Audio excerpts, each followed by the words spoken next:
আসসালামু আলাইকুম। দেখতে পাচ্ছেন আমার সামনে একটা মানববন্ধনের ব্যানার রয়েছে, পাশাপাশি অনেক মানুষ রয়েছে। তো কি কারণে এই মানববন্ধন সেটাই দেখাবো এই ভিডিওতে।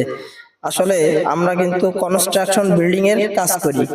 তো একটা বিল্ডিং এ কাজ করার সময় হঠাৎই সেই মহাজনটা ক্যান্সার আক্রান্ত রোগে মারা যায়।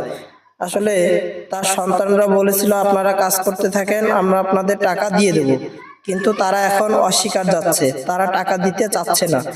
প্রায় 60-70 লাখ টাকা সে দিনা রয়েছে। আরো এনারা তো সবাই কর্মজীবী, দিনমজুরি।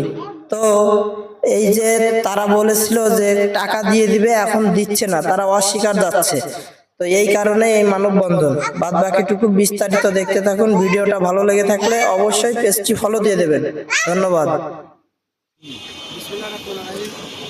আসলে আমরা যারা ডিলাইট সর্দার প্লেজে কাজ করেছি তারা সবাই দিন মজুরি।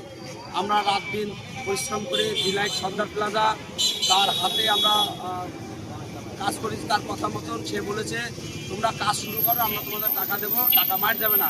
কিন্তু এক পর্যায়ে দেখা গেছে আমাদের কিছু টাকা বায়না দিয়ে কাজ শুরু করতে এমন সময় গেছে আমরা বাড়ির থেকে টাকা এনে তার পথ তার কিলাম পর্যন্ত লাগানো হয়েছে। বাড়ির থেকে টাকা এনে তার থাই ক্লাসের টাকা পূরণ করা হয়েছে। কিন্তু তার ছেলে শাহিদ হোসেন বিদেশ থেকে এসে বলেছে একটি টাকাও আমরা মার দেবো না, আমার পিতার জানাজার পরে আমরা বসে আপনাদের পায়ে পায়ে টাকা বুঝিয়ে দেবো। কিন্তু জানাজার পরে দেখা গেছে শাহিদ হোসেন বলেছে আমাদের কাছে যে আপনারা যে কয় টাকা পাবেন এটা একটা বিল করেন, বিল করে ম্যানেজারের কাছে জমা দেন। এই ম্যানেজারের কাছে দেওয়ার পরে শাহিদ হোসেন সেটাও অস্বীকার করে আমাদেরকে বলে যে আমরা কিছুদিন পরে এটা নিয়ে বসবো, আলোচনা করব। কিন্তু সে কোনোদিন আমাদের নিয়ে বসে নাই এবং আলোচনাও করে নাই। তারপরেও তার সর্দার প্লেটে 13তলা ভবনের কিছু কমিটির লোক আছে, তাদের কাছে আমরা বিচার দিলাম, তারাও তাদের নিয়ে বসে, তারাও সে কোনো উত্তর দিতে পারে নাই। তাদেরকে আরও বলেছে আপনারা এর মধ্যে জড়াবেন না। আমরা আমাদের বিল চাইতে গেলে আমাদের হুমকি ধুমকি দেশে মামলা বলছে, এমনকি বেশি বাড়াবাড়ি করলে মায়ের এই হাউস আছে হাউসের মধ্যে পুঁতে দেবো সব করারে। তখন আমাদের জানের মান, আমাদের জীবনের মানে হুমকি দাঁড়ানোর নিরাপত্তার জন্য আমরা যশোর মডেল থানায় একটি সিটি মামলা করি। সেই মামলা অনুযায়ী আমরা কোনো পদক্ষেপ নিইনি। আজকে আমরা সংবাদ সম্মেলন করছি। সাংবাদিক ভাইদের কাছে অনুরোধ করব, আমাদের যে পাওনা টাকা এটি সকলের, সবই গরিব মানুষ।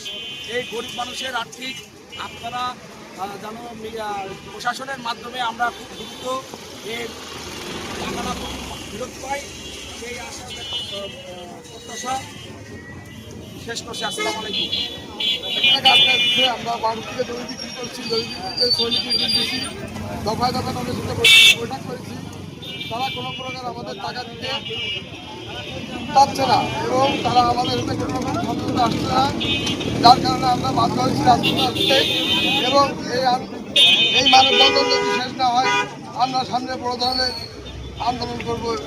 এই বিষয় শ্রমিক সহ মালিক পক্ষ সহ আমরা সবাই একত্রিতভাবে এর তীব্র নিন্দা ও প্রতিবাদ জানাচ্ছি।